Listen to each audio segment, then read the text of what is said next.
acertada. Cara, os problemas que você consegue resolver estão diretamente relacionados com o teu repertório, com as coisas que você sabe. Né? Você consegue propor solução na medida que você sabe. Agora tem um salto a mais aqui, tá? Os problemas que você consegue perceber também estão associados com o teu repertório. Né? Tipo, tem coisas que você vive a vida inteira. Semana eu estava falando que, cara, o contraste é essencial para a consciência. Né, cara? Se você só tem uma experiência boa na vida, você não sabe que você tem experiência boa. Quando você vive a primeira experiência ruim, em qualquer coisa, daí você passa a entender que aquela é uma experiência boa. É o contraste que traz a consciência. Né? Se você tem da mesma da outra forma, cara, se você tem uma vida ruim, né, um problema, uma vida, você não tá fazendo a coisa de forma como podia fazer, cara, você não percebe que tá ruim até você ver o bom. E quando você vive o bom, poxa, daí você percebe, né? Então o contraste traz a consciência. O repertório, cara, ele vai ser fundamental para que você consiga contrastar, ganhar consciência e, consequentemente, perceber as coisas. Olá, exploradores e exploradoras. Hoje eu trago aqui um convidado muito especial. Ele que é mentor de carreiras, palestrante, consultor, referência nacional em desenvolvimento de software, arquitetura, o Lemar Júnior. Vamos nessa?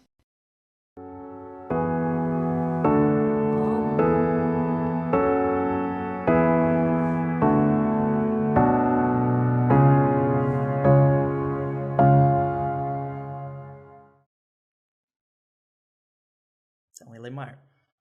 Então, foi ao longo dos anos se tornando referência, né, na área de arquitetura de software. Tem uma baita experiência em tecnologia. Hoje está mentorando, desenvolvendo muitas pessoas. Mas como que foi assim os primeiros gatilhos com tecnologia? Assim, o que te chamou a atenção, talvez lá atrás, na infância, assim, dizer assim, e que tu acha que te jogou nesse caminho? Cara, na verdade, eu acho que a coisa com tecnologia aconteceu meio que por acidente, tá? Primeiro, hoje em dia, você fala sobre computador, celular, tudo muito normal, mas leva em consideração que eu tô com 44 anos, cara, meu primeiro contato com tecnologia, a primeira vez que eu escrevi alguma coisa de computador, tinha 7 para 8, né? E foi meio que por acidente. Eu venho de uma infância bastante humilde, meus vizinhos tinham um videogame, na época videogame, aqueles Atari, sabe? Para você, com aqueles jogos de cartucho, mas eu era péssimo jogando, sabe? Eu era muito ruim jogando. Mas eu gostava bastante daquilo. Até que, poxa, aconteceu dentro da escola onde eu estudava, apareceu uma propaganda de um cursinho na cidade, e na época, poxa, você não tinha muitas coisas para fazer com o computador, eu vim de programar, né? E eu acabei tendo meu primeiro contato ali.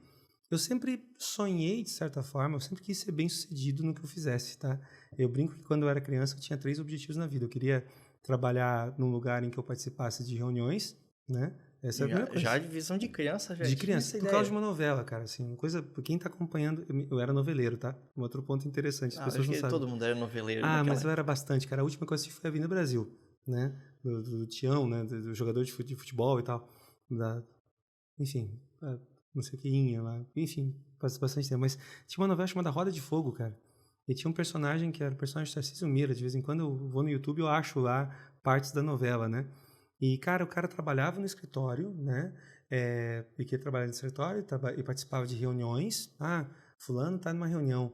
E quando ligavam para o escritório dele com frequência, diziam, poxa, fulano tá participando de uma reunião. Eu queria isso. Esse era o meu objetivo. Quando eu fui trabalhar com computação, ou melhor, quando eu vi um computador pela primeira vez, eu deduzi que, cara, trabalhar com computador implica em trabalhar no escritório. Então, eu imaginei que, poxa, eu seria por ali. Mas, cara, eu gostava bastante da ideia eu gostei bastante. Meu primeiro contato com o computador foi um contato mais lúdico, até porque eu era criança, né? Mas já com linguagem Basic na época, porque, de novo, não tinha muito o que fazer. Então, aprendi Basic bem cedinho, com 9 anos. Tive a sorte de muitas formas, conseguir ser remunerado, né? Como menor aprendiz já aos 13, né? Para começar a escrever código de computador. Isso, cara, 13 anos, 93, faz bastante tempo, né? Quem contratava o serviço de um rapaz de 13 anos para programar alguma coisa? Gente sem noção. Não, brincadeira à parte, cara. Lá na cidade, eu morava numa cidade de interior e tinha uma software house, né? E o pessoal desenvolvia, o cara montava computador. Naquela época, um dos grandes negócios, né? A gente está falando do final da reserva de mercado. Você nem sabe o que é isso, espero que não saiba mesmo, porque teve uma época que o Brasil tinha reserva de mercado quanto a equipamentos estrangeiros. Isso na época da ditadura ainda, né? Em pós-ditadura, a ditadura já tinha encerrado, cara, já Mas estava ainda com o tinha. governo, mas tinha reserva de mercado. Então, o Brasil, por exemplo, usava, na época tinha a Cobra, né, que era de computadores brasileiros, né? Cobra, olha só que coisa louca. E não se permitia ter oficialmente computadores no Brasil. Quem tinha computador bacana, comprava via Paraguai, né? E aí as lojas montavam os computadores. Você comprava placa-mãe, comprava HD, comprava essas coisas e montava um computador. Meu primeiro emprego, cara, como estagiário, inclusive, era para montar computador. Né? Gurizão, né? Então montava, encaixava lá, botava o HD, formatava, instalava o Windows, né? Trocando, instalava DOS, na verdade, no início instalava DOS, e entregava e instalava as coisas. Já explicava mais ou menos bem. Uma coisa legal também, muito diferente de hoje, né? As pessoas não sabiam mexer com computadores. Então, quem comprava um computador precisava de um cursinho, né? E eu meio que sabia dar as direções, para mexer com arquivo, para mexer com editor de texto na época. Depois, quando veio o Windows, mais ainda, você dizia para a pessoa, poxa, levanta o mouse. A pessoa literalmente levantava o mouse. Era uma novidade, né? A interface nova era complicada. Total. E, cara, eu comecei montando computador, mas eu tinha interesse por programar, sempre tive interesse por programar. E aí, cara, como estagiário, né, menor aprendiz, estava lá fazendo coisinhas mais simples. Meu primeiro emprego em menor programando em COBOL, né? Isso em 92, 93. Depois de COBOL fui para Clipper, né? Programei um tempão em Clipper. Depois Visual Basic, né? Que parecia uma coisa bacana. Visual Basic, Visual C++ e aí história. Né? Mas faz bastante tempo, né? Faz bastante tempo. Já são... Cara, se você for considerar que eu tô com 44, eu comecei a programar profissionalmente com 13, cara, são 31 anos, né? Se eu fosse contar quando minha carteira foi assinada, né? Olha o pensamento. Com carteira assinada desde os... Cara, 31 anos de carreira já. Né? 3 décadas. É uma insanidade. Né? Uma loucura também, né? Porque, poxa, tecnicamente, o conhecimento que vale foram os que eu aprendi nos últimos 3, né? Porque a coisa muda tanto, enfim, tem muito conhecimento inútil, mas eu me lembro de muita coisa ainda do passado. Mas será que existe o mesmo conhecimento inútil? Porque acaba virando um outro tipo de conhecimento que eu acho que é experiência, né? Vai moldando a, sei lá, capacidade de fazer bons julgamentos, né? Sim. Porque tu vê, já passei por isso, talvez numa outra encarnação de tecnologia que sim, né? Sim. Não, eu não entendo que exista conhecimento inútil. Tanto é que uma das minhas máximas é que são as cicatrizes que contam a história do guerreiro, né, cara? Tu conta a tua história a partir das tuas cicatrizes, né? Eu defendo isso, né? Depois de um tempo, comecei a defender muita ideia de que, poxa, você precisa ter repertório, né? E o repertório, na prática, são as experiências que você viveu, é o conhecimento colocado em prática. Aliás, conhecimento na prática, conhecimento é isso, né? Porque você tem dados, você tem informação é dado com contexto, você tem conhecimento é conhecimento, aquela coisa que você acha utilidade. Quando você achou utilidade para a coisa, daí você tem que juntar com outras coisas que você sabe. Aí você entende, né? Então, conhecimento para entendimento, a diferença é que você entende, conheço e eu entendo. Eu entendo quando eu consigo criar relação. E, cara, quando é que eu posso dizer que eu sei que é da sabedoria? Quando tu pega aquela coisa e coloca na prática.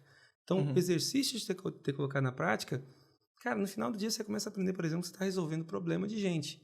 Né? E nesse meio tempo todo, poxa, eu fazem 30 anos que eu estou resolvendo problema de gente usando programa de computador. E, cara, tem outras coisas, tipo, boa parte dos algoritmos, da lógica, tem muita coisa que tem mais de 30 anos de idade, né? Agora, o pessoal fala sobre microserviços e tudo mais. Não é que seja algo que já existia há outro tempo com outro nome, eu não concordo com essa teoria, não é assim.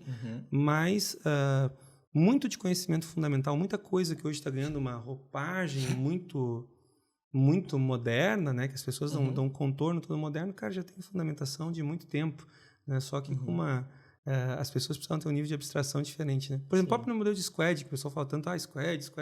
Aliás, squad que todo mundo fala e todo mundo faz errado, né? Mas a ideia do squad certo nasce da gestão matricial, né? Que é um conceito de administração da década de 80, né? Só que agora o Spotify apresentou uma roupagem nova, com sabores novos. Mais sexy. Mais sexy. Pelo menos até aí eu acho que tem a coisa do mais sexy e também tem aquela coisa de resolver problemas novos, né? Tipo, entender direito e resolver alguns problemas de verdade, assim, que o mercado... Tem muitas ideias muito boas que apareceram antes do tempo certo, né?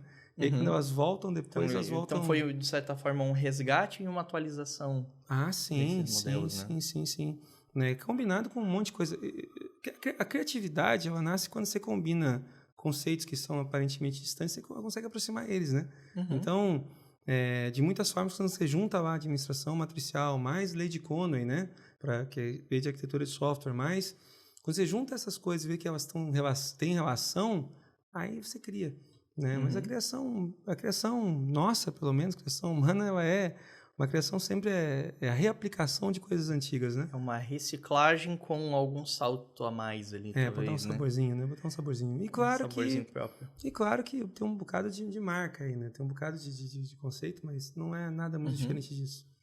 E a gente falou aqui, então, de meio que convergência de ideias, às vezes de diferentes áreas e a geração de insight, né?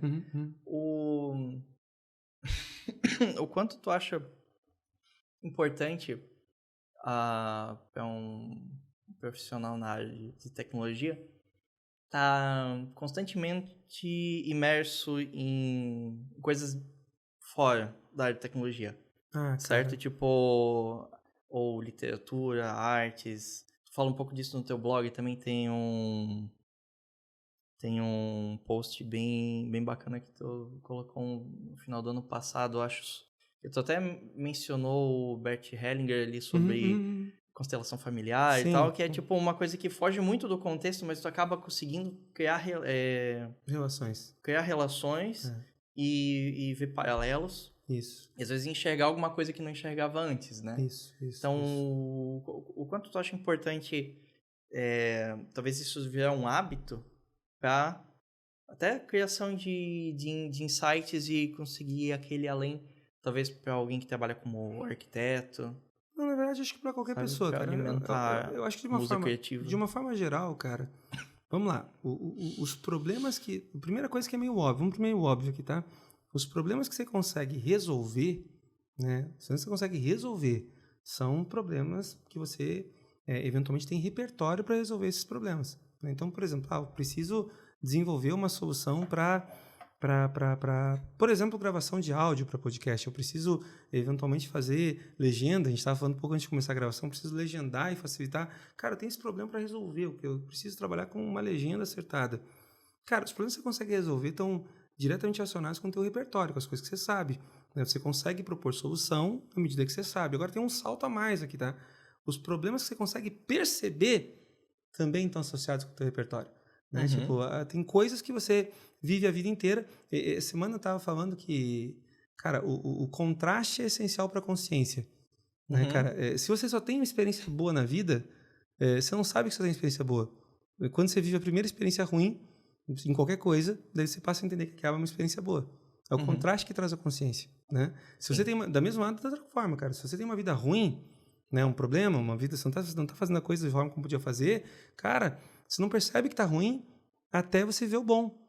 E quando você vive o bom, poxa, daí você percebe, né? Então, o contraste traz a consciência. O repertório, cara, ele vai ser fundamental para que você consiga contrastar, ganhar consciência e, consequentemente, perceber as coisas, entende?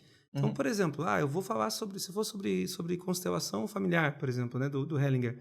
Cara, o interessante da constelação familiar, e que, óbvio, né, como tudo, o povo dá uma super simplificação. A gente em tecnologia também tem muito essa mania. A gente pega o nome certo e dá o nome certo para as coisas erradas. Né? Então, a gente monta um time de dev e diz que tem um squad.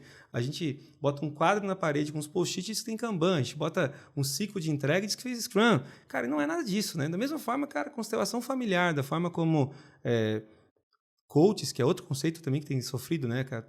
Tem coach em tudo que é lado hoje, mas o coach sério é outra coisa. Mas, enfim, esse conceito de constelação familiar é uma super simplificação, porque o Hellinger, embora seja polêmico, ele tem uma linha de psicologia que fala sobre constelação sistêmica. Olha que interessante, ele fala sobre sistemas, cara. E quando ele fala sobre sistemas, é óbvio que ele está falando de sistemas na perspectiva de psique, né? Mas ele fala, cara, pô, em dado momento... O que me chamou atenção, né, no Hellinger, quando fala sobre constelação sistêmica? Ele diz, cara, para um sistema funcionar, para um sistema se manter funcionando, resiliente, olha que interessante, ó, palavras bacanas aqui, né? Porque a gente que fala de software, fala sobre sistema, fala sobre resiliência. E falando, cara, esquece que você está falando de um cara que está falando de gente aqui, tá? Só ouve o discurso. Para um sistema se manter resiliente, você precisa observar pelo menos 3 princípios. Primeiro princípio, você precisa respeitar hierarquia. Por exemplo, daí fala sobre famílias, né? Por exemplo, numa família, o pai é o pai, o filho é o filho. Não deve ter inversão nisso. O irmão mais velho é o irmão mais velho, o mais novo é o irmão mais novo. Então, hierarquia. Quando você pensa em sistemas, cara, em componentes, poxa, você pensa em componentes que formam um software, é a mesma coisa? Existe uma espécie de hierarquia naqueles componentes no teu projeto. Poxa, então você tem que respeitar a hierarquia. A hierarquia tem que ser respeitada. Segunda coisa, poxa, para um sistema ser resiliente, ele tem que ter também a ideia de pertencimento. Ele faz toda uma minha, para eu fazer, eu tenho que me sentir parte daquele sistema. Da mesma forma, quando você fala em uma estrutura de arquitetura, por exemplo, cara, esse componente aqui, eu tenho que garantir que ele seja parte, como é que funcionam as interações com ele, para que ele seja devidamente informado das coisas, para que ele participe do sistema. E a terceira é o princípio de dar e receber, cara. Você não pode ter... tem que ter o princípio de reciprocidade, um equilíbrio ali também.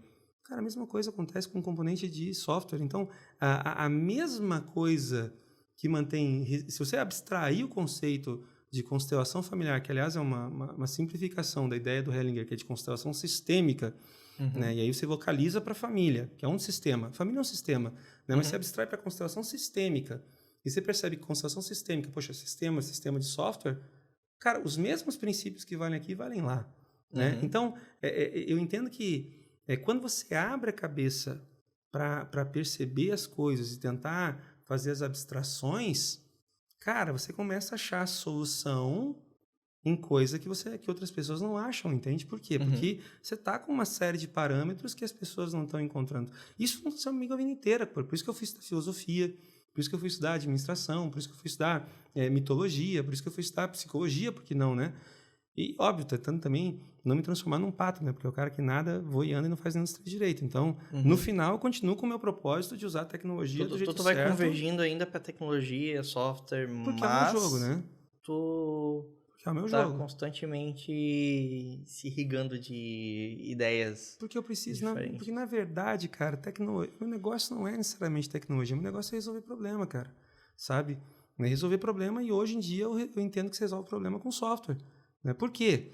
Cara, não dá mais para pensar no mercado em nenhuma empresa, nenhuma atividade, nenhuma empresa que não tenha... O pessoal falava lá em 2011, sabe aquele artigo lá de que o software engoliu o mundo, né? De lá para cá virou moda, principalmente gente de tecnologia ficar argumentando, toda empresa é uma empresa de tecnologia.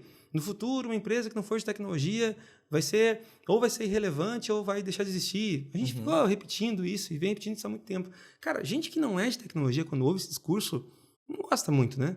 E é natural que eu não goste muito. Como assim, cara? Tipo, poxa, gente arrogante, a gente é mesmo, tá? Pessoas de tecnologia têm essa tendência arrogante. Mas, cara, o negócio não é necessariamente pensar que toda empresa vai ser uma empresa de tecnologia. Agora, um fato que já é verdade hoje. Nenhuma empresa vive sem tecnologia. E aí tem outro ponto que também...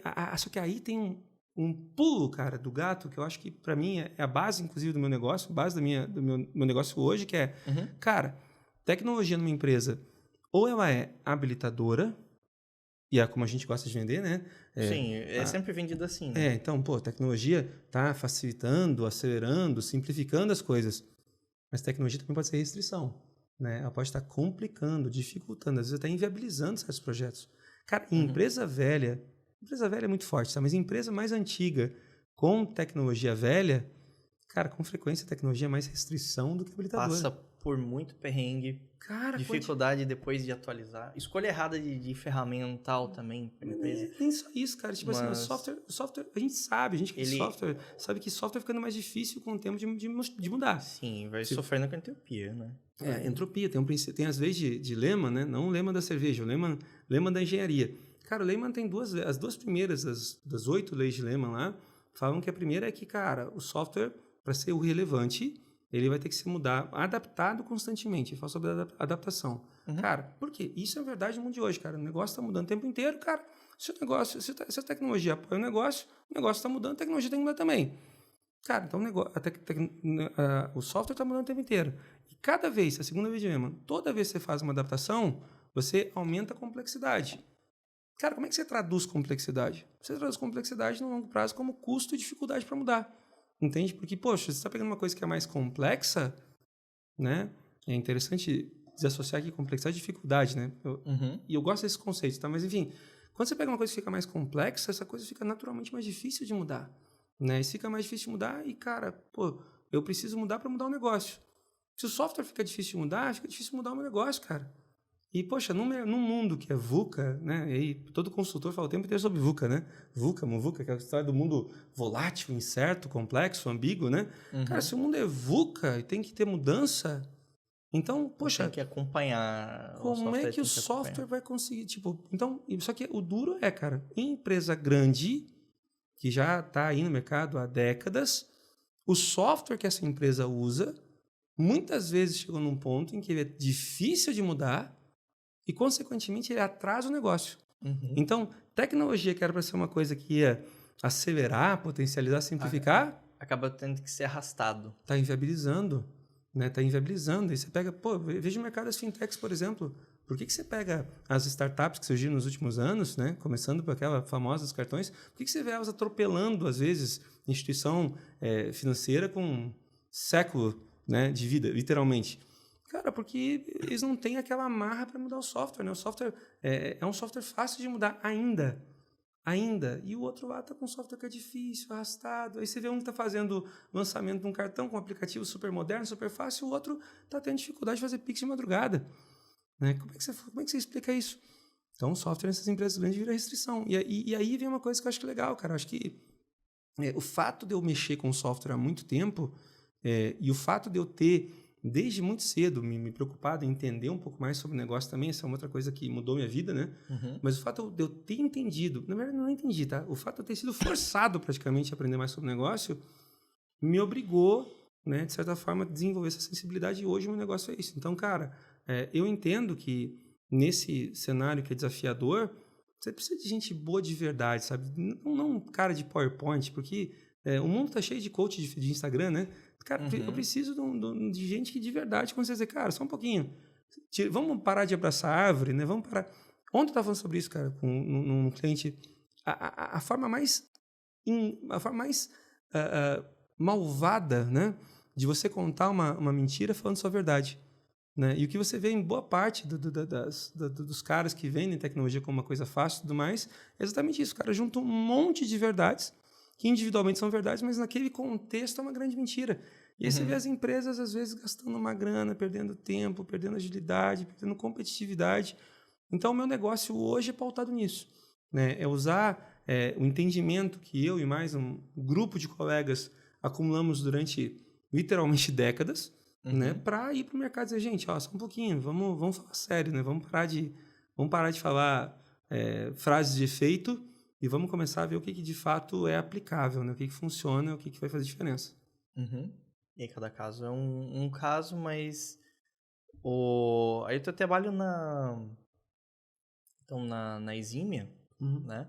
Como consultoria faz, acho que, uma diferença grande para muita empresa que está passando por esses problemas e algumas que vão passar ainda, né? Cara, eu acho que, assim, todas estão passando, né? Todas estão passando. Difícil alguém que tá tranquilo nos movimentos, assim. Mesmo quem tá na crista da onda, bicho, mesmo quem tem, né? Mesmo quem tá totalmente up-to-date com práticas de engenharia, com tudo mais, o nosso mercado é muito dinâmico, né? Em novembro do ano passado, a ChatGPT completou 1 ano. Né? Mudou tudo e mudou o jogo. Questão de meses. Cara, mudou o jogo. Quando eu vi o Sam Altman... Cara, o Sam Altman... Eu vi uma declaração do Sam Altman lá em dezembro de 22, né? E ele falava, cara... Na época eu não conhecia tão bem a OpenAI também. Né? Acho que ninguém conhecia tão bem a OpenAI. Já existia o modelo GPT, já se falava sobre o GPT. Mas, né? Sim. O boom veio com a ChatGPT. Cara, quando o Altman disse, olha, a Google... a OpenAI vai tornar a Google irrelevante. Eu olhei aqui e disse, cara, tô tão acostumado a ver CEO de startup fazendo declaração polêmica dessas para poder ganhar espaço em jornal, né? Eu disse, pô, bicho, brincadeira.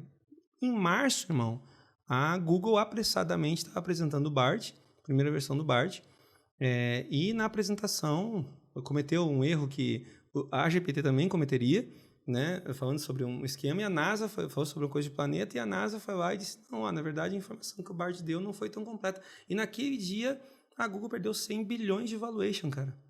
Assim, tá, tudo bem, foi valuation de ação e flutuou, assim como perdeu, ganhou. Tudo bem, entendeu? Mas, cara, 100 bilhões num dia, assim... É um golpe. É um golpe.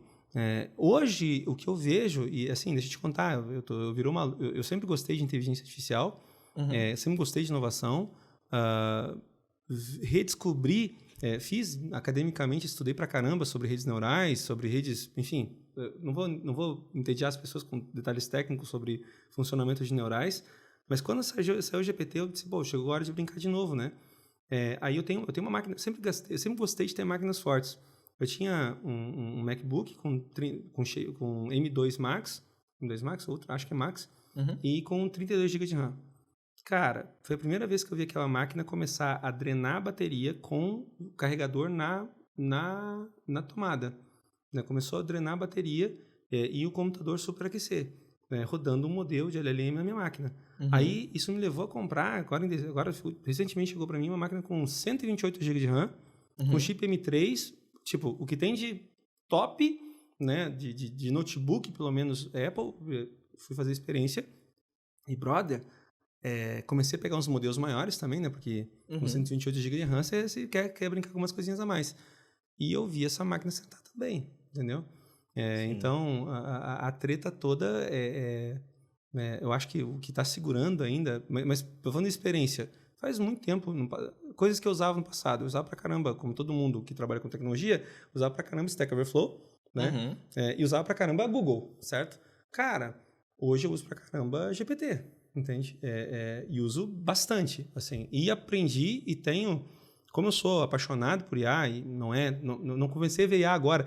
É outra coisa legal também, né, cara? Tipo assim, você vê... Agora tá proliferando gente dando cursinho e coisa de IA. O que você vê de besteira sendo feita, cara, assim, inacreditável, né? Então, por isso que eu digo, o mercado precisa de gente boa, né, que saiba um pouquinho mais do que tá falando para sair além do raso, né? Além do hype, do raso, sabe? Eu falo muito de Teenager Sex Syndrome, né? Sim. A síndrome do sexo entre adolescentes, cara. Todo adolescente fala de sexo como se fosse especialista. Poucos fizeram. E os que fizeram mal feito, né? É a mesma coisa com muita coisa de tecnologia. Então, o pessoal anos atrás falava sobre microserviços. Eu vi os caras dando palestra. Outra onda, né? Que... Dois toques pra... Cara, eu vi os caras fazendo palestra, né? E falando como especialista, dizia, bicho, eu conheço teu passado, eu sei o que você faz. Você vai falar aí que você está fazendo microserviço. Eu fui na tua empresa. Você tem observabilidade. Nem log direito você faz, você vai dizer que está fazendo observabilidade certo, bicho, por favor, né? Então, é isso que a gente tem que baixar, sabe? Tipo, gente, ó, como é que a gente pega e usa a tecnologia do jeito certo para produzir resultado mesmo, para poder habilitar a empresa? Porque no final do dia é isso, cara. Eu quero pegar... eu quero reduzir o custo e o risco da mudança. E eu entendo que é isso que é o papel de todo dev, tá? O papel de todo engenheiro de software é isso, cara. É reduzir o custo e o risco da mudança. Cara, você tem que fazer mudar ser uma coisa mais barata e menos arriscada. Entende? Mais barata e menos arriscada. A nossa obsessão tinha que ser essa, né? Assim, como é que a gente colabora com o negócio? Não interessa se você trabalha na Google ou você trabalha na lojinha, na software house da esquina. Teu trabalho é entender como baixar custo e risco de mudar. E o negócio vai ter inevitavelmente demandas novas e tu vai querer implementar aquilo rápido e de forma segura. Sem dúvida. O negócio. Sem dúvida. Aproveitando, acho que é puxar um gancho numa outra questão polêmica, talvez. Acho que não é polêmica. Só o Cobob, nos livros dele, ele fala sobre... Ok. Ele fala sobre artesanato de software, né? Software craftsmanship. Então, ele coloca muito como um artesanato, como um ofício, né? E desse ponto de vista, né? Você deveria focar em evoluir, ser um mestre na sua arte, no seu ofício. Ok. Né? E daí, eu não sei, eu achei assim, tipo, bonito, ao mesmo tempo em que a gente coloca muita, talvez, a responsabilidade na pessoa e indivíduo, sabe? Uhum, uhum. De saber tomar boas decisões e tal, e conhecer o que tem de melhores práticas. Mas eu acho que me parece que é um pouco distante, às vezes, da realidade, sabe? Compensação, só para fazer um contraste. Uhum. A gente pega O contraste o traz material consciência, bora lá. o Dave Farley tem Uhum. aquele livro novo dele, Engenharia de Software Moderna, Uhum, uhum. né? Eu falo assim. Que achei super bacana, mas e aí ele leva numa outra Vai pro direção, outro né? lado.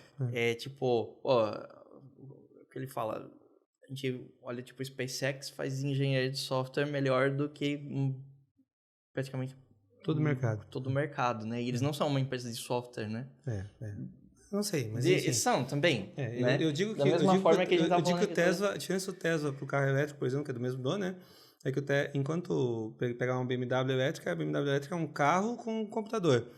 O Tesla é quase um computador que é carro, né? Mas enfim. Isso, eles até Sim. definem como um robô em 4 rodas, né? É. E como que tu vê a diferença entre engenharia? Porque você já mencionou também numa palestra ali que eu vi recentemente, que tá falando a diferença de o que é um desenvolvedor de software. E um Muito mais engenheiro. fácil ser um desenvolvedor de software do que um engenheiro, Sim. né? E teve aquele movimento de software craftsmanship um tempo atrás, ele foi ganhando várias formas, mas eu acho que essa visão de engenharia tem evoluído, né? Desde os anos 50, lá 60, que quando começou a ter uma noção de que precisava ter Uhum. formas mais estruturadas de fazer software, para Sim. diminuir um pouco o caos.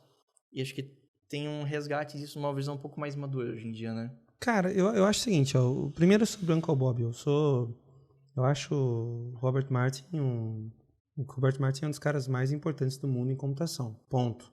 É uma das grandes vozes, a comunidade em geral se divide quanto a algumas opiniões dele, né, opiniões em outros temas que não são necessariamente software, e aí eu também acho, aí tem um problema da nossa sociedade atual, que é presumir que alguém que é muito bom em uma coisa vai ser muito bom em outras tantas, né? A gente tem o hábito, às vezes, de ver um artista na Globo fazendo um statement sobre ecologia, mas, cara, o que tu sabe sobre ecologia? Sabe? Tipo, tu é um ator, como ator, tu é muito bom em decorar texto, em arte cênica, você pode ter uma opinião, mas você não é autoridade nesse tema, sabe? Então, é muito importante eu acho que é muito importante a gente reconhecer que pessoas diferentes fazem contribuições diferentes. E, cara, o fato do Robert Martin, o Uncle Bob, ser um cara muito importante em computação, não converte ele num cara que sabe falar sobre tudo e qualquer coisa e a opinião dele vai ser boa em tudo e qualquer coisa. Então, o primeiro ponto é esse, falando sobre o Robert Martin, tá? Segunda coisa sobre o Robert Martin, pegando do Uncle Bob, né, pegando a coisa em história, eu acho o Clean Code, o primeiro, um dos livros que fez mais sucesso, acho que é um livro obrigatório, inclusive, acho que todo programador deveria ler Clean Code ainda hoje, tá? Acho que é um livro que continua válido. Clean Code dá dicas importantíssimas, né, sobre como você escrever código, principalmente código orientado a objeto, que é um livro de programação orientada a objetos.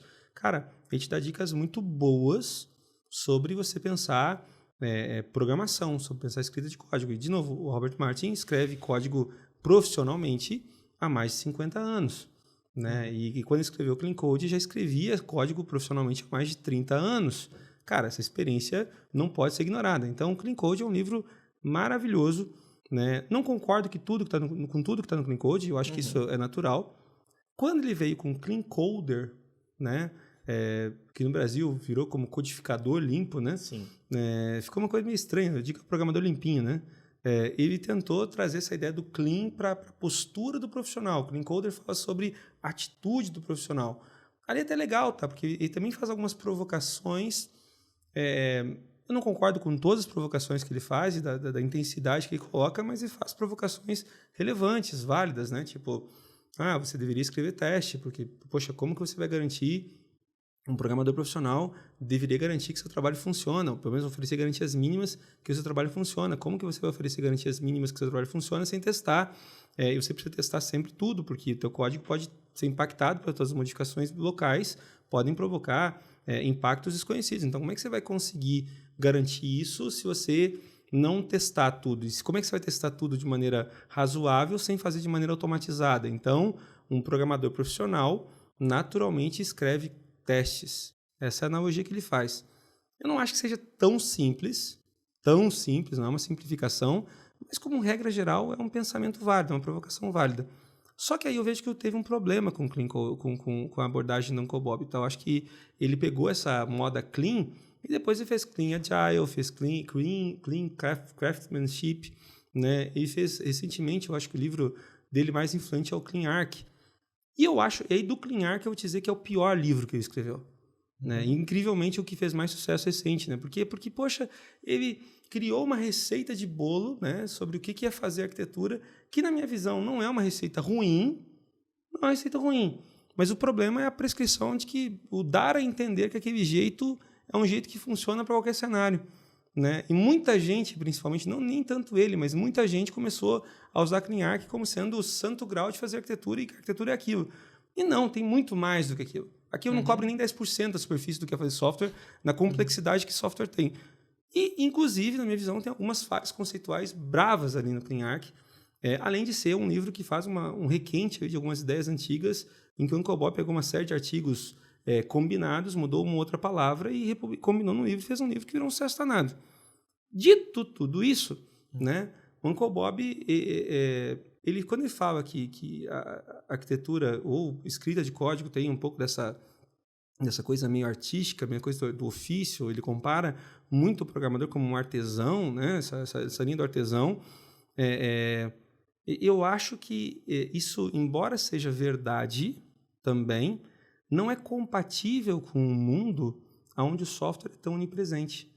Né? O software hoje é onipresente. Né? A gente tem ele em todos os lugares. Então, eu não posso mais pensar que software que é desenvolvido na escala que é desenvolvido hoje vai poder ser desenvolvido o tempo inteiro nessa visão artesanal, né? Super simplificada.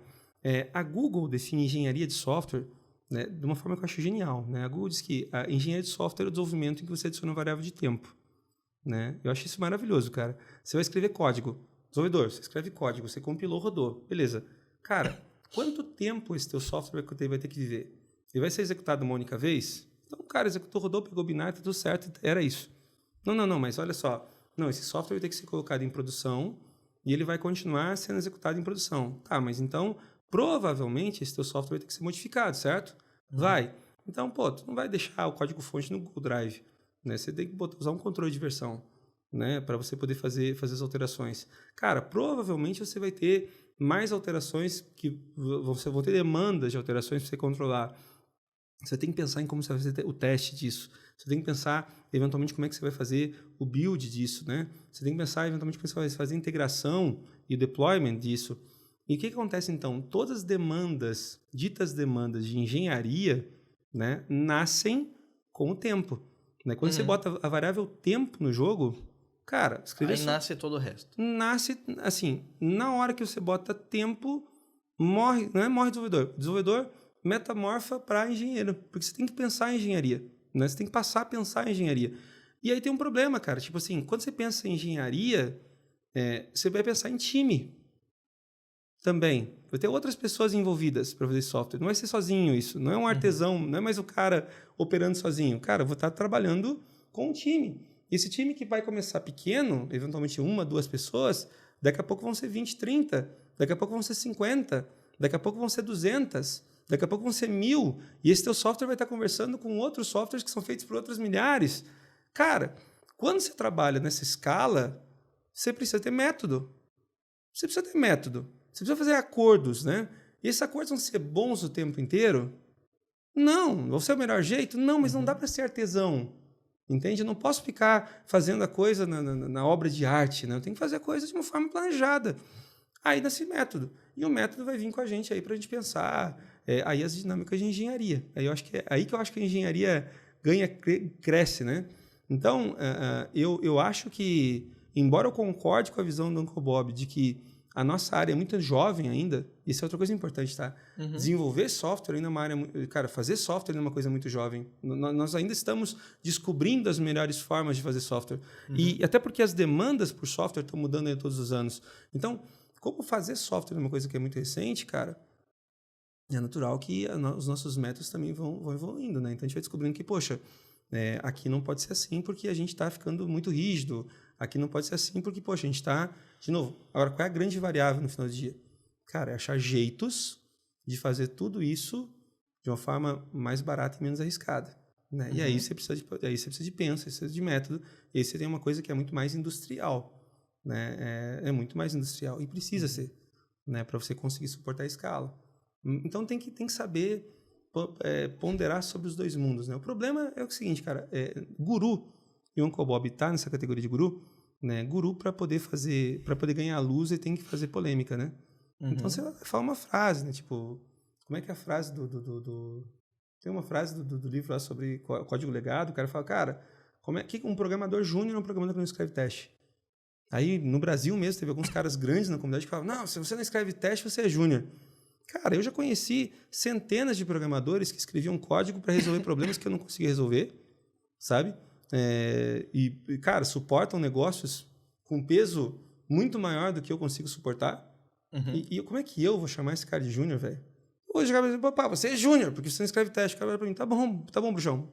Ou então dizer que você não é profissional, porque você não escreve teste.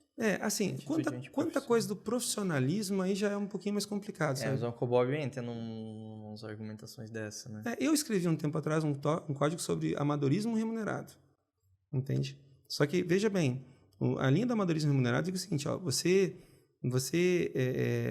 eu acho que você tem que fazer escolhas conscientes. Eu sempre brinco a diferença grande entre o programador júnior, entre um pleno, melhor dizendo, desenvolvedor pleno e um desenvolvedor sênior. Qual é a diferença grande de um pleno para um sênior, cara? Pô, se você for olhar capacidade de ajudar o time, os dois são iguais. Conhecimento de programação, código e tudo mais, um sabe mais uma coisa, sabe mais outra, mas no geral é muito difícil você perceber uma fronteira, aqui virou sênior. Não. Cara, eu acho que a diferença é o seguinte, ó, o pleno sabe o jeito certo, mas o sênior entende quando é necessário fazer errado. Entende? Tá ali na capacidade de fazer o julgamento. Cara, por exemplo, e aí tem aquela história que eu digo assim, ó, por exemplo, negócio, uma coisa que gente de tecnologia tem dificuldade de entender, e por isso que eu acho que saber de negócio é importante. Foi coisa que eu fui aprendendo com o tempo. Conceito importantíssimo, cara, porque todo deve saber, conceito de janela de oportunidade, cara. O que é janela de oportunidade? Janela de oportunidade é o seguinte, cara, olha, eu preciso que o meu software faça isso até tal dia. Por exemplo, não tem a Black Friday. Cara, se você faz um site de e-commerce, por exemplo, cara, eu preciso que na página do PDV lá, na página de produto, tenha esse botão. E, cara, isso tem que estar pronto para Black Friday.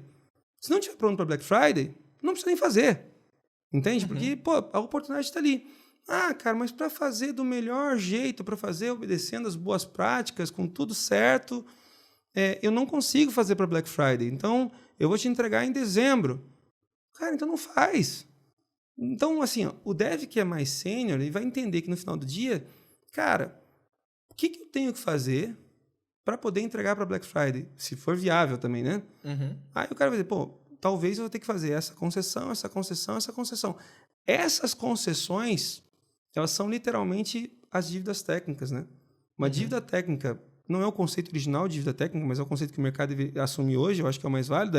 A dívida técnica acontece quando um dev deliberadamente abre mão de alguma coisa que ele entende que é importante tecnicamente para poder ganhar tempo, entende? E aí ganha dívida, daí o cara contrai uma dívida técnica. O dev sênior sabe contrair dívida técnica, mas ele também sabe com responsabilidade. E ele também sabe que o problema, assim, outra coisa importante, uma dívida técnica só é relevante quando ela cobra juros. O que é cobrar juros, cara? Tipo, essa dívida que eu peguei aqui agora, lá na frente ela vai me impedir de entregar rápida, vai me gerar problema. Toda vez que eu faço build, eu vou ter que cuidar disso aqui. Então, essa dívida técnica está me cobrando juro.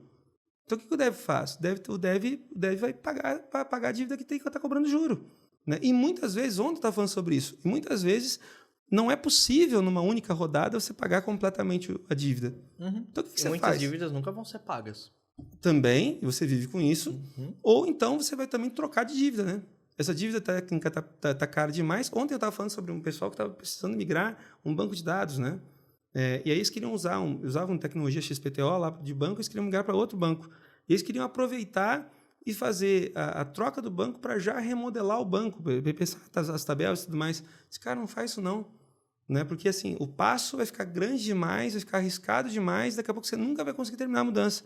Faz o seguinte, ó, primeiro pega o as is, trouxe para cá, né? Pronto. Quando você trouxe para cá, você já vai estar doendo menos o fato de você estar usando uma tecnologia legada.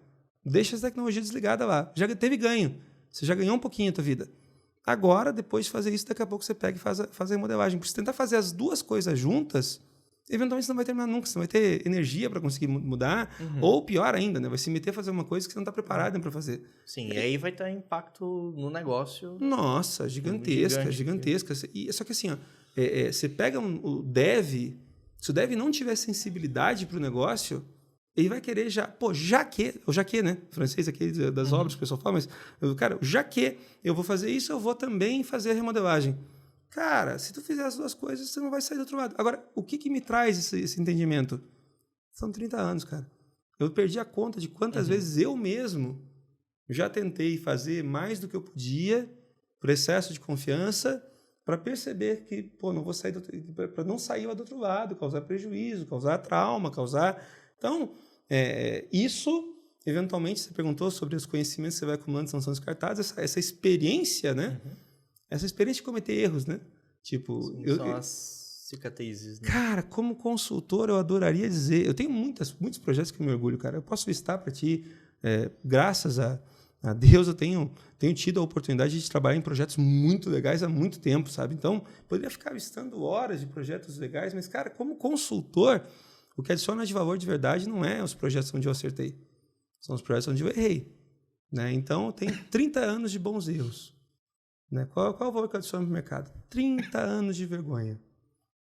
Brincando, 30 anos de passar vergonha, eventualmente me ajudam a fazer com que pessoas mais jovens, como talvez você que está aí me ouvindo agora, quer dizer, falando com a gente, talvez você passe menos vergonha por causa disso. Essa é a ideia, cara. De poder estar compartilhando e, tipo, essa... A gente pode dizer que é uma sabedoria acumulada, né? A princípio, porque com o tempo você vai acumulando conhecimento, experiência, né? E passando por isso tudo e conseguindo perceber e criar e ter consciência, né, das coisas, acaba conseguindo ter um julgamento, acho que é o julgamento adequado, certo? A gente pode chamar isso de sabedoria.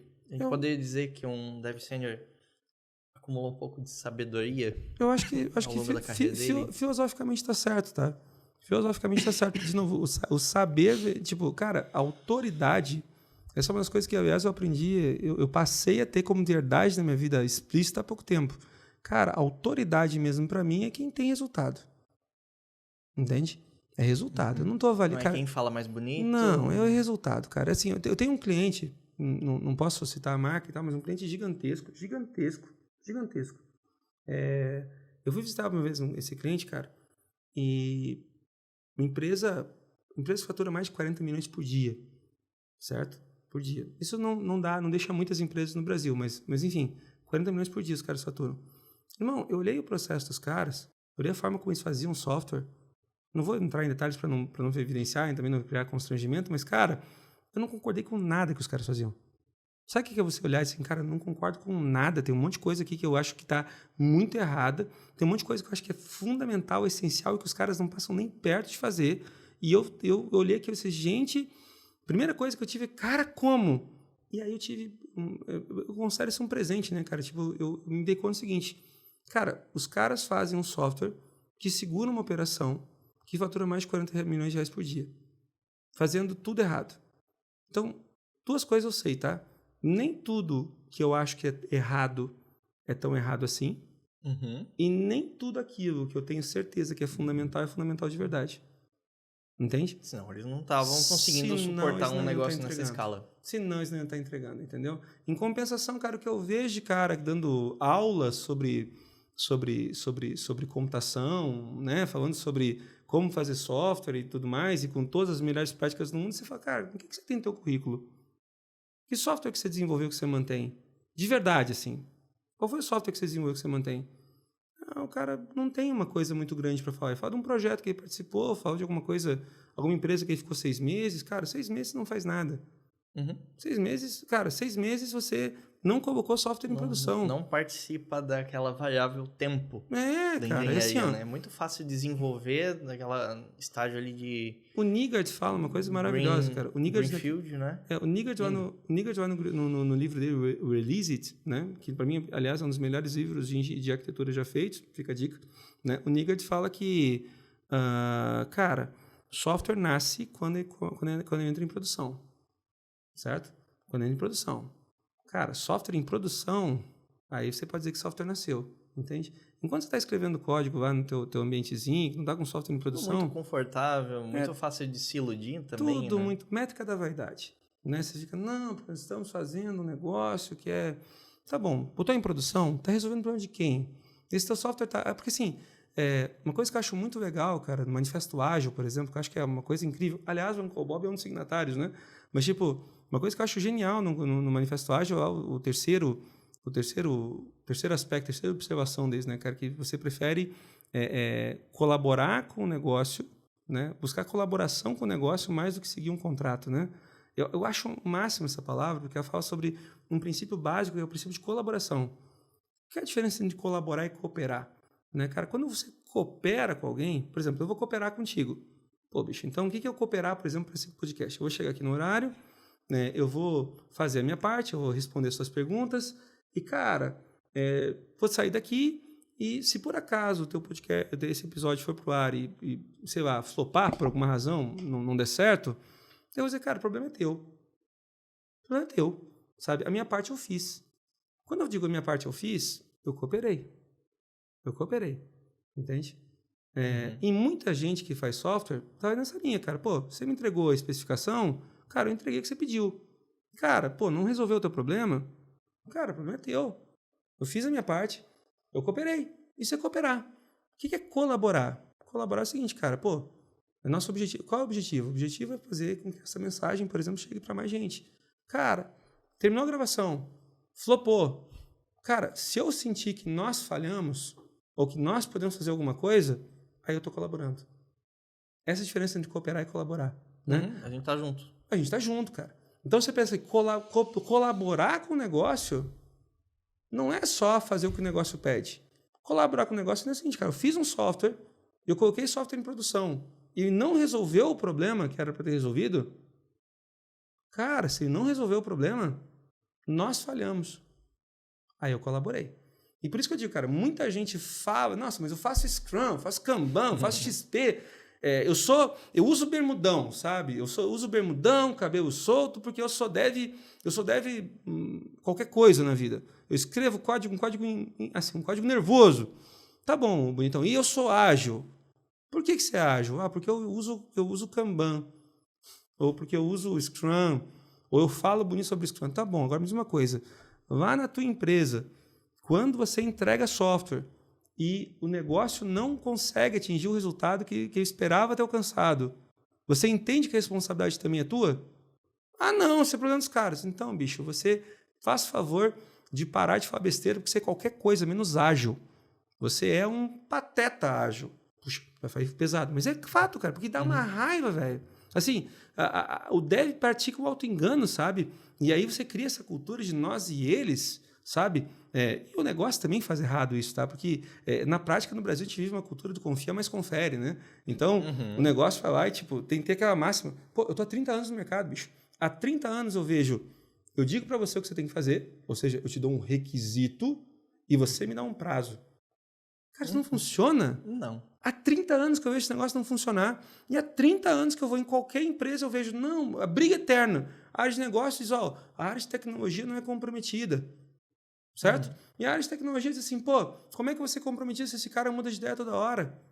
Cara, nós e eles, velho, ainda nisso, é sério que a gente vai ficar ainda nessa besteira? E é uma realidade do dia a dia de muita gente. Só que aí o que a gente tem que entender, cara? Primeiro, o negócio tem que entender que o negócio tem hipótese, não tem requisito. E, aliás, esse é um problema da engenharia, da engenharia tradicional. Toda engenharia tradicional de software define que você tem que fazer gestão de requisito. Tem requisito, cara, tem hipótese. O negócio acha que vai resolver um problema desse jeito e quer experimentar. E o que acontece? Quando ele vai experimentar, né, ele vê que daqui a pouco aquele jeito não funcionou. E ele vai pedir mudança. Então, cara, não é requisito, é hipótese. O negócio tem que baixar um pouquinho a bola e dizer, cara, eu não estou escrevendo em pedra aqui. Eu estou falando uma coisa que pode mudar. Isso é natural. Do outro lado aqui também, cara, o cara de tecnologia tem que entender, poxa, eu não tenho que dar prazo, eu tenho que melhorar throughput. Eu tenho que melhorar velocidade de entrega, porque eu não sei dar prazo. Até porque, por que eu não sei dar prazo? Porque não dá para dar prazo. Em Kanban, o pessoal fala que 95% do tempo entre o negócio pedir alguma coisa e aquilo entrar em produção, 95% do tempo é tempo parado. Atividade esperando detalhamento, esperando teste, esperando deploy, esperando um monte de coisa. Você está sempre esperando, tempo em espera, 95% do tempo. Pô, então vamos parar de praticar o auto-engano. Com 95% do tempo parado, o teu prazo aí que você está botando para codificação é nada, velho. Não tem impacto nenhum no prazo, na prática. Então você tem que melhorar a throughput. Esse é o trabalho de engenharia. Então, no lugar de requisito e prazo, eu tenho que focar em prioridade e throughput. Porque aí prazo passa a ser produto de prioridade e throughput. Quando você consegue entender isso, você consegue entender que prazo é uma coisa que é resultado das duas partes. Aí você tem colaboração. Aí você é ágil. Entende? Aí você começa a ser ágil. Antes disso, você é só um cara usando nomes certos para as coisas erradas. Na melhor das hipóteses. E aí você tem duas coisas. Ou você é mal informado, esse é amador, porque você está usando uma coisa sem saber, ou você é mal intencionado mesmo. Né? Pô, e tem gente que eu acho que às vezes é mal intencionada e não é fácil. Enfim, opinião, você falou sobre polêmica, bora pra polêmica, né? Desculpa aí, viu? Desculpa aí. Tudo bem. A gente vem Toma uma aguinha aí, experimentando acho que uma mudança bem rápida de mercado com a introdução de tecnologias de inteligência artificial, ali modelos generativos. Microsoft, Google colocando IA generativa, na verdade todo mundo, né? Sim. Vai no Miro, sei lá, qualquer ferramenta hoje vai ter lá, eu te ajudo a escrever esse texto, a minha caneca a organizar as coisas. Mas tem tipo, isso é a parte mais óbvia, né? Tá todo mundo remendando a API agora, porque tá fácil de fazer muita coisa, então cria um produto no fim de semana, que provavelmente vai ser copiado na semana seguinte, né? Tá, boa. Agora, o Andrei Karpathy lá, que é um dos heads de, acho que engenharia de software lá da Tesla, né? Ele veio com acho que num artigo em 2019, mas ele vem falando sobre isso há um tempo já, sobre software 2.0. Né? Que é a ideia de que problemas complexos às vezes são mais bem resolvidos através de técnica de machine learning, né? E o processo de gradient descent, por exemplo, basicamente a máquina vai gerar um algoritmo melhor do que uma pessoa provavelmente faria para problemas complexos, tipo visão computacional, coisa assim, que é a abordagem que eles têm meio que adotado progressivamente na Tesla, né? Então, substituir algoritmo escrito em C++ por textos em machine learning, né? E aí a gente tem... A maioria dos problemas, acho que tem no mundo, não são tão complexos assim, para a maioria das empresas, né? Mas tem coisas que tem oportunidade, provavelmente, de integrar práticas de software 2.0. Provavelmente ela nunca vai substituir, né? Porque é outro nível de skills e tudo mais. Mas talvez a gente tenha um cenário de...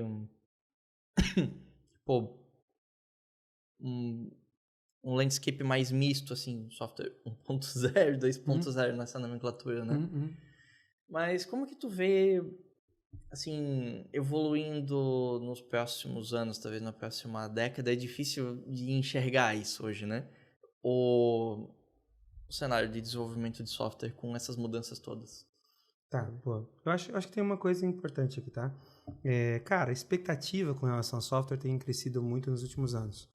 Tá, cara, volta para software nos anos 2000, aproveitando que eu tenho 30 anos de janela, tá? Software nos anos 2000, cara, se fazia basicamente da seguinte forma, e tem muita empresa que ainda faz software assim hoje, tá? Não é problema, mas isso é muito 2000. Cara, você visitava um cliente, visitando um cliente ou alguém de negócio, você descobria quais eram as consultas, os relatórios que essa pessoa precisava produzir. Dessas consultas, desses relatórios, você derivava dali um modelo ER para um modelo de banco de dados. O analista de sistemas, na época, desenhava lá um modelo ER, formas normais, aquela coisa toda, e aí você criava telas de cadastro para poder alimentar aquelas tabelas. Então, as telas de cadastro alimentavam as tabelas, geravam os consultas relatórios, e software era isso em 2000, irmão.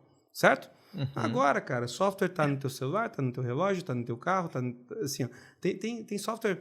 Aqui, enquanto a gente está falando, tem software já coletando essas informações, fazendo edição em tempo real. Cara, a expectativa com relação a software mudou muito.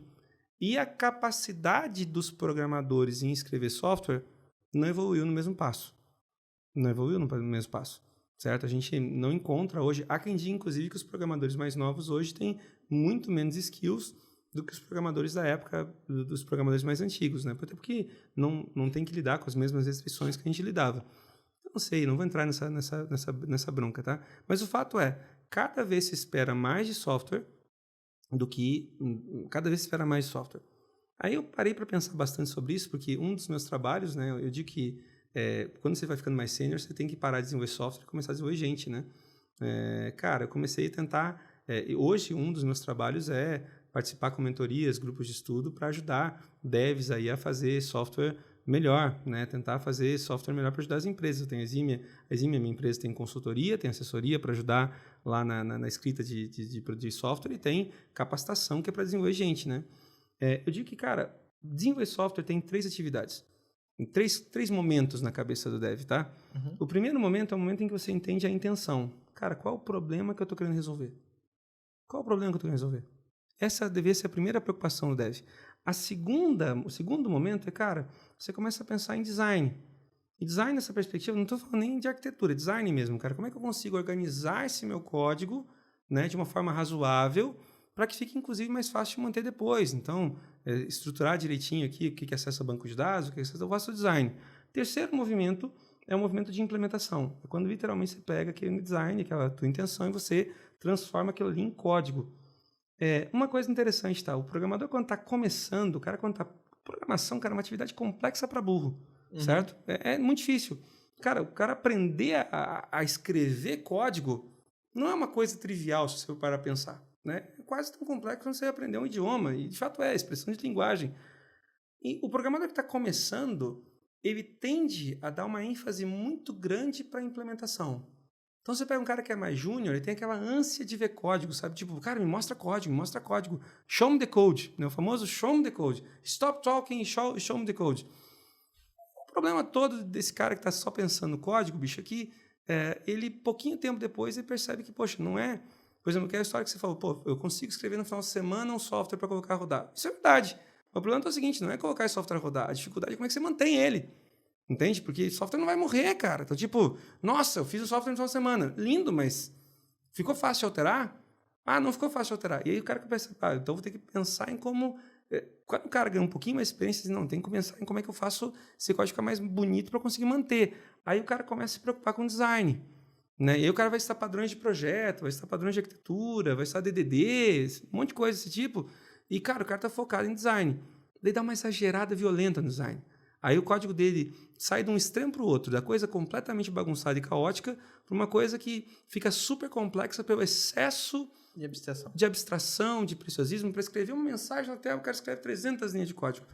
Todo mundo conhece aquele famoso exemplo do Hello World, que vira 300 linhas de código, o cara bota todos os patterns possíveis, single, com adapter, tudo. Aí o cara terminou esse design, o cara percebe, pô, mas eu estou passando, estou errando a mão aqui. Quando ele percebe que errou a mão, ele diz assim, cara, na prática... e essa é uma outra coisa importante, né? Toda decisão de design, toda decisão na vida, mas isso é verdade em código também, toda vez que você vai tomar uma decisão, você tem um lado bom e um lado ruim. Né? Se você não sabe qual é o lado ruim da decisão que você está tomando, você não está preparado para tomar a decisão ainda. Né? Então você tem que saber o lado bom e o lado ruim. Quando o cara vai entender que tem um lado ruim para as decisões de design, ele entende que, poxa, o lado bom, o benefício, tem que superar o problema, tem que superar o lado ruim. Nessa hora, o cara começa assim, cara, como é que eu defino direitinho qual o problema que eu estou resolvendo para saber se essa solução de design vale a pena ou não, né? E aí o cara começa a focar em intenção. Então, o sênior é focar na intenção, né? O pleno costuma ter uma atenção muito grande no design. E o júnior tem uma obsessão pelo código, né? Aí, voltando para responder a coisa do IA que você estava trazendo para a gente.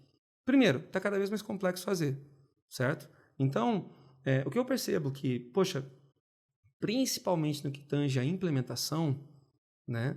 A colocar, a escrever o código literalmente, né? Aí, cara, principalmente para soluções mais do dia a dia, cara, não faz mais sentido você ter dev parando para fazer CRUD ainda hoje. Sendo que, pô, metade é scaffolding, código padrão. Então, nisso aí que não tem, que é porque brainless, cara, desliga isso e automatiza. Vai dar salto básico para você poder liberar onde você faz diferença, entende? Vai liberar brain power ali. Isso. O que é importante. Agora, para design, ainda, né, eu entendo que precisa de programador. E aí tem outra coisa que é importante, cara. Programador bom precisa de repertório, mais uma vez, né? Então, poxa, você tem que saber, por exemplo, coisas bem velhas, tá? Eu preciso saber o básico. Quando você fala sobre problemas de verdade, não problemas de dia a dia, problemas de verdade, código, cara, você tem que saber fazer, por exemplo, análise de algoritmo para saber que, poxa, esse código que eu estou escrevendo aqui com uma abordagem determinística, ou seja, essa entrada tem essa saída fácil, esse código aqui, ele funciona, mas nessa implementação que ele tem não escala, porque análise de algoritmo fala sobre o tamanho do problema, quer dizer, como que você tem impacto de tempo no tamanho do problema. Então você começa a dizer, pô, eu estou trabalhando com um negócio que é permutação, por exemplo. A solução envolve permutação. Um cara experiente, um cara que sabe fazer análise de algoritmo, vai saber que um problema que envolve permutação, cara, ele não é NP. Quer dizer, ele não é P, ele é NP. Então, se é NP, eu não posso escrever um código com solução determinística. Então, esse cara vai dizer, pô, eu vou precisar usar uma heurística, né? Heurística é uma técnica. Cara, só o fato de você saber que existe heurística no mundo já te coloca num grupo seleto de desenvolvedores. Te habilita para desenvolver uma série de problemas que os programadores tentam e desistem, né? Então, beleza. O cara aprendeu que tem uma heurística. Só que o cara vai dizer o seguinte, mas tem alguns problemas especificamente, cara, que heurística não resolve. Porque eu estou falando de reconhecimento de padrões. Por exemplo, eu fazer reconhecimento facial, visão computacional. Cara, visão computacional é reconhecimento de padrões. Não é nenhum problema polinomial, é reconhecimento de padrões. Aqui eu vou ter o quê? Pô, aqui então talvez eu precise trabalhar com uma rede neural. Então assim, só que para te perceber e diferenciar, né, você precisa de fato começar a entender esses cenários todos. E é óbvio que à medida que você vai tendo novas aplicações, por exemplo, a Tesla. A Tesla começou com a ideia de fazer visão computacional. Cara, visão computacional naturalmente é rede neural. Né? Não é à toa que Por que o Elon Musk investiu na OpenAI? Porque, bicho, eu preciso melhorar a capacidade do carro reconhecer a rua. Né? Rede neural. Óbvio, isso é rede neural. Então, inteligência artificial aqui. É programação 2.0 total. Tá, mas, por exemplo, jogar xadrez. Cara, jogar xadrez, numa abordagem tradicional, era heurística. Não era rede neural. Aí a Google foi lá e disse, poxa, e se a gente usasse o projeto DeepMind deles? Se a gente usasse uma abordagem de rede neural, porque, na verdade, xadrez é sobre reconhecimento de padrões. É um jeito diferente de ver. Cara, pô, reconhecimento de padrões faz sentido. Daí os caras desenvolveram um jeito, né, de lá com AlphaZero, né, para jogar xadrez num jeito maluco, completamente diferente, que começou a dar surra nos caras que eram baseados em heurística. O Go também, que é um outro AlphaGo, jogo super complexo. Isso, então ali os caras conseguiram fazer, pô, vamos fazer com padrões. Mas eu acho que tudo isso, cara, vão sendo descobertas, vão sendo feitas. Agora, todos os problemas vão ser resolvidos sempre dessa forma. O caminho é você usar modelo generativo e codificação de aprendizagem para resolver tudo na vida. Eu até entendo que pode ser um caminho a seguir. Mas tem muito de conhecimento sobre como perceber padrões onde a gente ainda não vê padrões, ou pelo menos não estão tão expressos, né? Esse é um ponto. Por exemplo, a própria Tesla teve um acidente dela que foi causado porque, treinaram um modelo para reconhecer o cara caminhando e o carro parou. Treinaram um modelo para reconhecer um cara andando de bicicleta e o carro parou. Mas não tinham treinado o modelo para reconhecer um cara empurrando a bicicleta. E aí o carro não parou. entende? Então, a gente precisa entender, e esse é o problema que eu vejo, cara, com o amadorismo de novo, tá? Qual é o meu grande medo com as inteligências artificiais, cara? Tipo, daqui a pouco você está colocando um cara que não sabe nada sobre o tema, ou não sabe como funciona, não sabe nem os fundamentos. Esse cara está daqui a pouco fazendo sistemas de triagem num pronto-socorro, baseado na inteligência artificial da OpenAI, ou da Microsoft, da Amazon, de qualquer que seja. O cara nem sabe ao certo como funciona o modelo. Ele botou um monte de informação e assume que está certo. Cara, precisa a gente começar a morrer para poder tomar vergonha na cara e aprender a fazer certo? Então, de novo, faça o trabalho, mas assim, não é totalmente craftsmanship, não é isso. Tem método, tem que ter ciência, tem que ter estudo, assim, ó. E aí vem a dúvida, você gosta do Solid, meu amigo, você tá vendo assim, Solid, Uncle Bob. Faz o seguinte, ó, Solid Uncle Bob é o responsável por ter visto, mas quer uma dica prática? Pega cada princípio do Solid e vai ver de onde ele veio. Aí você vai perceber que tem 2 pessoas ali que você devia conhecer que talvez você ignore. Um deles se chama Bertrand Meyer. Cara, Bertrand Meyer é o pai do princípio da responsabilidade singular que o Uncle Bob, inclusive, corrompeu no Clean Architecture. Foi uma besteira, na minha visão, uma besteira. Ele fez uma generalização que eu não concordo com essa RP. E você quer aprender sobre o princípio de substituição de Liskov? Vai ver quem é Bárbara Liskov. Cara, tem palestra dela no YouTube. Para um pouco e vai ver quem é a Bárbara Liskov. Ela tem um livro publicado sobre programação, conceito em Java, que talvez você nem conheça. O pessoal vê, o princípio de substituição de Liskov. Não sabe nem quem é a Liskov. Ela tá aí, cara. Vai ver a mulher.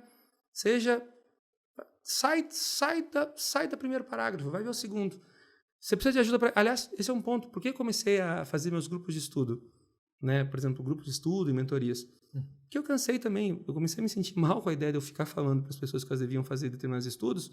Mas, cara, eu comecei também a reconhecer que é difícil para o cara que está no meio do furacão, né, achar coisa para estudar. Até com quantidade de gente falando sobre... querendo dar atalho, né?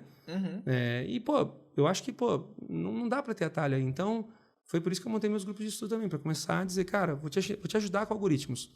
Deixa eu te mostrar algoritmos direitinho aqui, para você aprender... Não do jeito da faculdade lá, que eventualmente você não estava preparado para ver, e daqui a pouco a faculdade também não usou o melhor método. Deixa eu te mostrar algoritmos de verdade aqui, para você aprender a fazer isso direito, entendeu?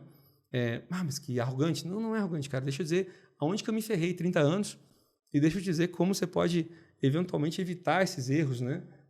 Porque é assim que a gente ganha produtividade, né, cara? Vamos aprender. Uma coisa é aprender com meus erros, é muito bom, mas é tão bom quando eu aprendo com o erro do outro, né? Então, deixa eu contar para ti onde é que eu errei, para ver se tu erra diferente. E a gente aprende de novo. Essa é a ideia. Qual é o valor na tua vida de estar desenvolvendo gente? Seja através de palestra, mentoria, conversas. Cara, em 2020 eu tive Covid. Tá? Até então eu trabalhava com consultoria. Eu sempre entendi que eu tinha que desenvolver gente. Tá? Meu negócio, muito cedo na vida eu percebi que, por exemplo, na empresa, cara, o cara que é sênior na empresa, cara, desenvolvimento de herói, o melhor programador que você seja, você não faz nada sozinho, cara. Tipo, negócio grande, você não faz nada sozinho.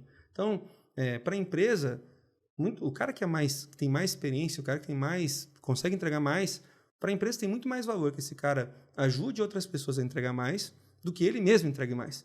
Entende? Tipo, então, quando você vai ficando mais sênior, você espera muito disso de você. Né? Tanto é que isso faz justificar, inclusive, a posição de líder técnico. Né?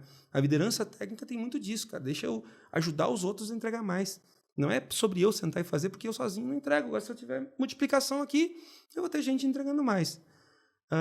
Quando eu fui para a UTI lá com o Covid, cara, e eu saí de lá, eu pensei, cara, por que Papai do Céu... Eu acredito em Deus, tá? Por que Papai do Céu fez a opção de me deixar aqui? Por quê? Né? Porque, tanta gente boa indo embora também, né? Por que nesse meio de coisa, tanta gente... E aí, para mim, veio como máxima, né? Não sei se orientação divina ou só, sei lá, né? Aquela coisa da vida que o cara prefere não explicar, mas eu veio para mim como máxima uma coisa que eu passei a repetir muito. Disse, cara, a vida é muito curta para ser pequena. A vida é muito curta para ser pequena, irmão. Muito curta. Não dá para eu ficar vivendo uma vida pequena, porque a vida é curta. Entende? Então, já que a vida é curta para ser pequena, vamos fazer a vida ser grande? Vamos fazer a vida ser grande? E, cara, como é que eu consigo fazer a vida ser grande? E aí tem umas máximas, assim, eu não quero dar todo o embasamento disso para ti, porque precisaria de uma outra conversa dessa para poder te passar. Mas o que eu posso dizer, tem décadas de estudo nisso aqui, tá? Mas eu vou simplificar num exemplo de uma conversa que eu vi uma vez de um empresário em que perguntaram para ele, cara, como é que você faz para ser rico de verdade? Perguntaram assim, como é que você faz para ser rico de verdade? Né? E assim, tá falando de rico de dinheiro? Cara, sim, rico de dinheiro. Como é que você faz para ser rico de verdade? Cara, rico ou rico de verdade? Não, rico de verdade. Então, cara, para ser rico de verdade, só fazendo pelo menos 5 pessoas ricas. Se tu não fizer pelo menos 5 pessoas ricas, tu não fica rico de verdade. Eu comecei a pensar, cara, Steve Jobs ficou bilionário porque fez milhares de milionários. Né? Bill Gates ficou bilionário porque fez milhares de milionários. Você tem ideia de quantos milionários a Microsoft fez? Milhares, certo? Como que você faz? Agora, como que você faz diferença grande de verdade? Né? Para não ficar só no dinheiro, não ficar esse pensamento mais materialista, pegando uma coisa mais elevada. Cara, você faz diferença grande fazendo pelo menos 5 pessoas fazer diferença. Se você quiser fazer diferença grande sozinho, você não faz. Né? E aí eu disse, cara, esse passou a ser minha massa. A minha empresa vive essa perspectiva.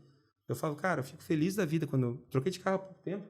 Gustavo não está aparecendo, mas está na câmera. Enfim, cara, eu troquei de carro há pouco tempo. Estou felizão com o meu carro, cara. Uma máquina gigante.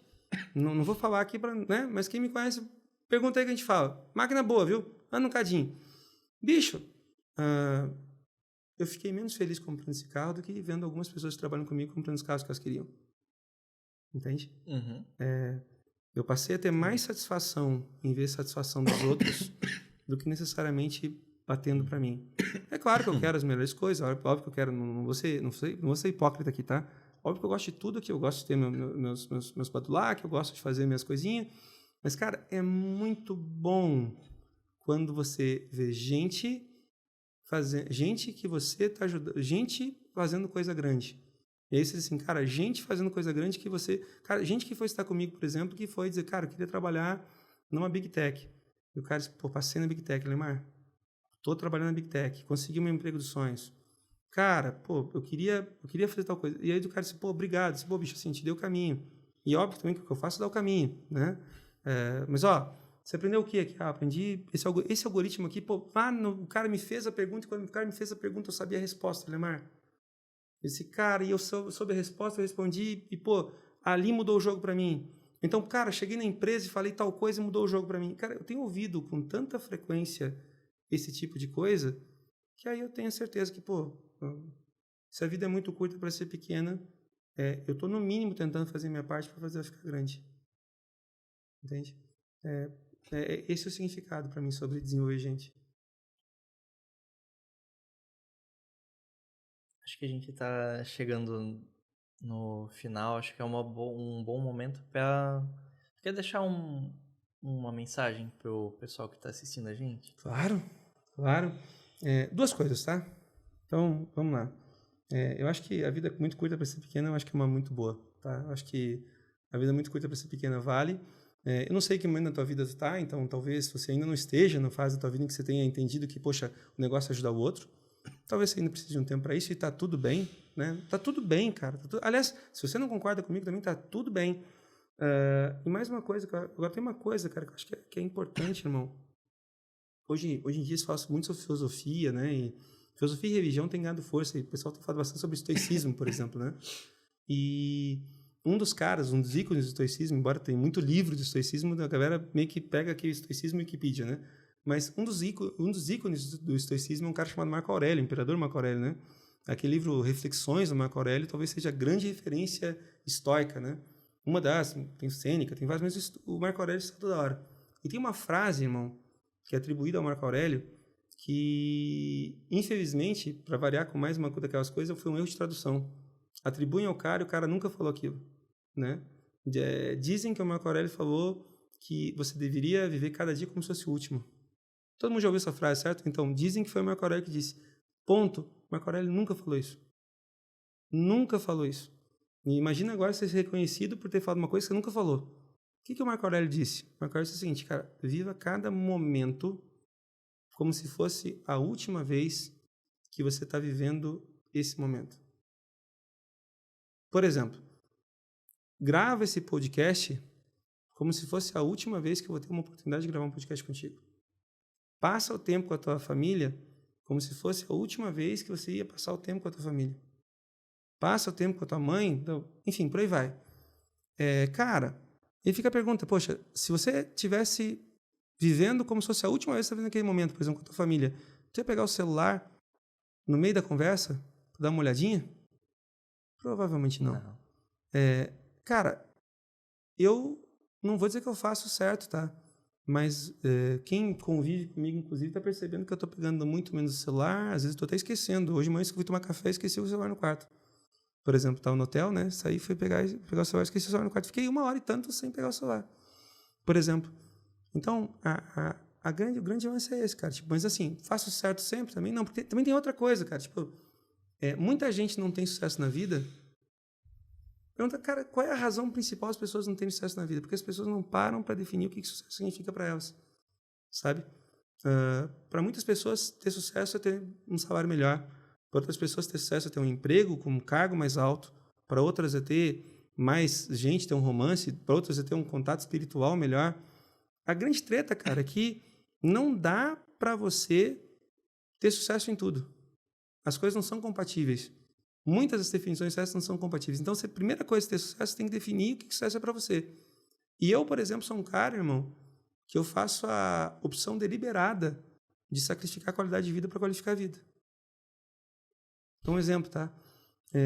Bicho, eu vim para Florida. Nós estamos em Blumenau agora, certo? Assim, você que está acompanhando, aqui é Blumenau. Cara, eu moro pertinho de Porto Alegre. Eu saí ontem de manhã às 6 horas da manhã da minha casa. 6 horas da manhã eu estava na casa do meu colega. Para nós chegar aqui no final da tarde, às 6 da tarde. Entre parar para almoçar e tudo mais, e mais tempo de reunião no meio, que a gente teve que fazer um negócio. Anteontem, né? Uhum. Aí ontem eu trabalhei o dia inteiro.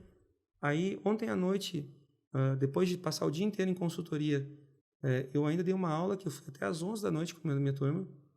Hoje de manhã, levantei e estou aqui. Cara, eu podia estar em muitos outros lugares, mas não dá para estar em muitos lugares ao mesmo tempo. Né? Então, isso faz parte do meu credo de que eu estou confortável com a ideia de sacrificar a qualidade de vida, de eventualmente estar longe da minha família, estar longe do meu filho, estar longe da minha casa, para poder qualificar a vida, para poder fazer coisas que eventualmente outras pessoas não fazem, mas essa é a minha escolha. Então, como mensagem final para você, cara, que está aí acompanhando, a primeira delas é escolha o que ter sucesso significa para ti. Primeiro passo. O que sucesso significa para ti? E vive de acordo com essa definição. De preferência, lembrando que talvez seja a última vez que você faça o que você está fazendo agora. Faz direito. Vale a pena. Enfim, essa é a ideia. E para me achar nas redes sociais, cara, Elemar JR, né? Elemar JR em todas. Só não era no Skype, mas ninguém mais usa o Skype, né? Então, para todo o resto, Elemar JR no Twitter, Elemar JR no Instagram, Elemar JR Facebook. Facebook eu também não uso muito, tá? Tem coisa minha, mas não sou eu que publico. Elemar JR no LinkedIn, elemarjr@gmail para mandar e-mail particular. Cara, entra em contato, vai ser um prazer ignorar cada um de vocês. Tipo, brincadeira à parte, vamos contar, vamos conversar, porque, de novo, quem quiser fazer a vida grande, porque afinal de contas ela é curta para ser pequena, vamos fazer isso junto. Eu tô dentro. É por isso que eu tô aqui hoje, aliás. Uhum. Muito obrigado, Elemar. Cara, a gente percebe a diferença que tu faz na vida de muita gente. Então, tá de parabéns pelo teu trabalho. Obrigado. Muito obrigado por estar aqui hoje. E muito obrigado. E me convida para uma próxima. Cara, com certeza, a gente vai ter muito para conversar ainda. Que não seja a última, né? Que não seja a última. Que não seja a última. Mas foi aproveitada. Boa, que tenha valido a pena. É muito bom esse aí. Bom. Esse aí. Certo? Tchau, pessoal. Tchau. Muito obrigado por assistir até o final. E para nos ajudar a crescer, você pode curtir o vídeo, se inscrever no canal e compartilhar com os amigos. Muito obrigado e até a próxima!